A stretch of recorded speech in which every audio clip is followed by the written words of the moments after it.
SC క్రైస్తవులకు SC రిజర్వేషన్లు కల్పించాలని డిమాండ్ చేస్తూ ఏలూరు నగరంలోని వివిధ క్రైస్తవ శాఖలు, ఎస్సీ సంఘాలు, అభ్యుదయవాదుల ఆధ్వర్యంలో సోమవారం సమైక్య నిరసన ర్యాలీ నిర్వహించారు.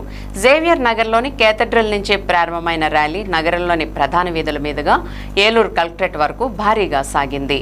అనంతరం కలెక్టరేట్లో అధికారులకు వినతిపత్రం అందజేశారు. ఈ సందర్భంగా పలువురు పీఠాధిపతులు, ఎస్సీ నాయకులు మాట్లాడుతూ 1950 నాటి రాష్ట్రపతి ఉత్తర్వుల్లోని 3వ పేర భారత రాజ్యాంగ ఔన్నత్యానికి మాయన మచ్చగా ఉందని, ఇది రాజ్యాంగ స్ఫూర్తికి విరుద్ధంగా ఉందని పేర్కొన్నారు. మతం మారినంత మాత్రాన కులం మారదని, మత మార్పిడి కారణంగా ఎస్సీ హక్కులను కోల్పోవడం సామాజిక న్యాయానికి విరుద్ధమని అన్నారు. గత 7 సంవత్సరాలుగా కొనసాగుతున్న మత ఆధారిత వివక్షను రద్దు చేసి ఎస్సీ క్రైస్తవులకు రాజ్యాంగబద్ధమైన హక్కులు కల్పించాలని డిమాండ్ చేశారు. మత స్వేచ్ఛను గౌరవిస్తూ ఎస్సీ క్రైస్తవులకు ఎస్సీ హోదా, రిజర్వేషన్లు కల్పించాలని కేంద్ర రాష్ట్ర ప్రభుత్వాలను కోరారు.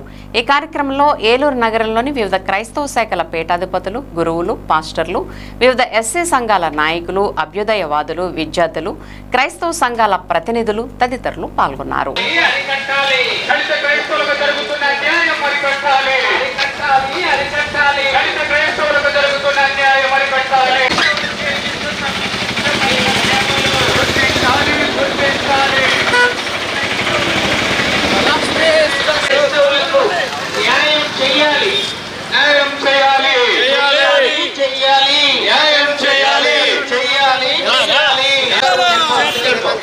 రద్దు చేయాలి, రద్దు చేయాలి. 1950 రాష్ట్రపతి ఉత్తర్వు రద్దు చేయాలి, రద్దు చేయాలి.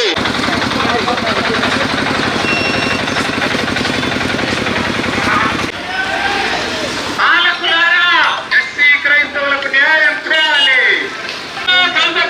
ఐక్యత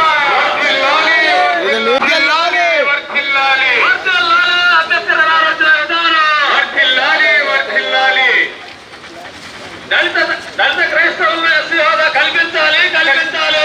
ఎస్సీ హోదా కల్పించాలి, ఎస్సీ హోదా కల్పించాలి, ఎస్సీ హోదా కల్పించాలి. రద్దు చేయాలి, రద్దు చేయాలి. 1950 సంవత్సరాలు పరిష్కరించాలి. 1950 రాష్ట్రపతి We want justice. We want justice. We want justice. కల్పించాలి ఎస్సీ క్రైస్తవులకు అంబేద్కర్ జిల్లాలో వచ్చిన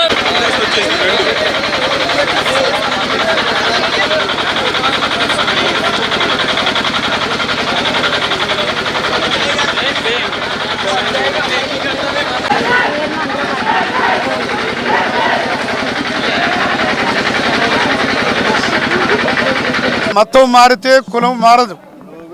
కానీ అనేక చోట్ల ఈ దేశమంతా సుమారు 76 సంవత్సరాలుగా జరుగుతున్న ఈ అన్యాయాన్ని ఎండగడుతూ దళిత క్రైస్తవ సమాజం భారతదేశ వ్యాప్తంగా ఈ ఆగస్టు 10వ తేదీన నిరసన దినంగా ఆచరిస్తూ ఉన్నాం.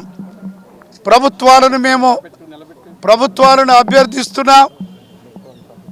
దయచేసి ఈ దళిత క్రైస్తవ సమాజం వారు కూడా ఓటర్లేనని, వారు కూడా భారతదేశ పౌరులేనని గుర్తించి ఇతర కులాల వారికి మతాలు మారినా ఏ రకమైన సమస్య లేకుండా ఎలా ఉంటుందో దళిత క్రైస్తవులకు కూడా క్రైస్తవ్యం పుచ్చుకున్నంత మాత్రాన దళిత హోదా పోకుండా ఆపు చేయమని మేము డిమాండ్ చేస్తూ ఉన్నాం. మన భారతదేశంలో ఉన్నటువంటి ప్రభుత్వాధికారులు మా దళిత జాతికి రావాల్సిన హక్కులను ఇస్తూ మేము చేసేటువంటి సేవలను కూడా గుర్తించి మమ్మలను కూడా భారత భాగస్వామ్యంలో పరిపాలనలు కూడా చేయమని కోరుతూ ఈరోజు జరుగుతున్నటువంటి ఈ నిరసన కార్యక్రమం ఏలూరు సిటీలో ఉన్నటువంటి అన్ని చర్చిల భాగంగా మేము నిరసన చేస్తూ మా విన్నపాన్ని పైవారు సఫలం చేయమని కోరుతూ మేమందరం కూడా మా అంబేద్కర్ గారు భారత రాజ్యాంగంలో పొందుపరచినటువంటి హక్కులను మాకివ్వాలని కోరుతూ ఈరోజు మేమందరం కూడా నిరసన తెలియజేస్తూ ఉన్నాము. సహోదరి సహోదరులారా, మన భారతదేశంలో కుల వ్యవస్థ ఎంతో బలంగా వేళ్ళూనుకొని ఉంది. మరి ఇదే వ్యవస్థ మన క్రైస్తవ మతంలో కూడా కనపడుతుంది. క్రైస్తవ సమాజం కూడా మన భారతదేశంలో మన సమాజంలో అంతర్భాగమే కనుక మరి అటువంటి తారతమ్యాలు కానీ మరి కులాల వ్యవస్థ కానీ అన్నీ కూడా ఇక్కడ ఉన్నాయి కనుక మరి క్రైస్తవ మతం మారినంత మాత్రాన దళితులు ఉన్నతులు కావడం లేదు, వాళ్ళ స్థితిగతులు మారటం లేదు. పేదలు ఇప్పుడు పేదలుగానే ఉంటూ ఉన్నారు.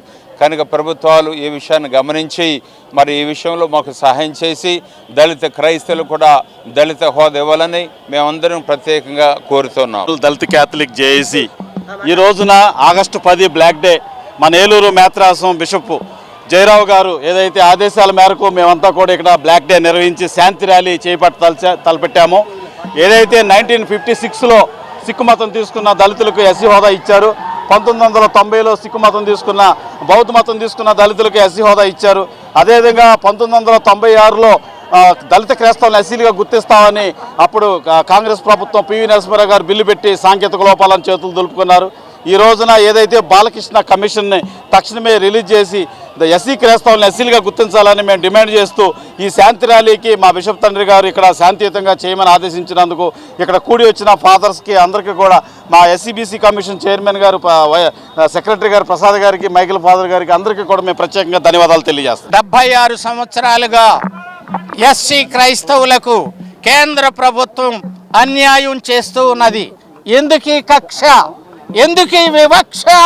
ఈరోజు మేము చేస్తున్న ఈ శాంతియుతమైన నిరసన ర్యాలీలో మేము కలెక్టర్ గారికి మెమొరాండం ఇచ్చి దానిని ప్రధానమంత్రికి, రాష్ట్రపతికి పంపించమని మేము కేంద్ర ప్రభుత్వం వారిని ఇప్పటికైనా న్యాయం చెయ్యమని విజ్ఞప్తి చేస్తూ ఉన్నాం.